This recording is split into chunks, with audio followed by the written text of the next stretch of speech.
So yan na nga po ang aming saging. Kalbo na po siya ngayon. Par na po yun. Ay, hindi po. Ayan nga po, pinuto na po yung mga sirang dahon. At binawasan na din po yung mga anak kasi nga po ay sobra ng damit, masyado na magugubat. At update sa aming okra, yan lang po siya.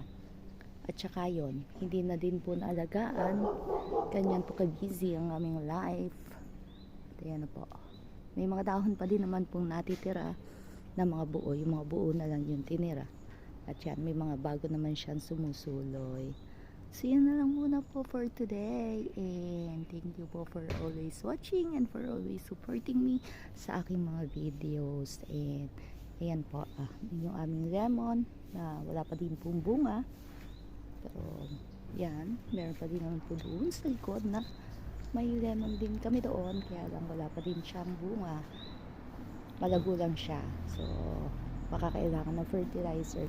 So yun lang muna po. At bye bye po muna. Ayan po ang aming paligid at ang aming bahay. Thank you so much po for watching. God bless po.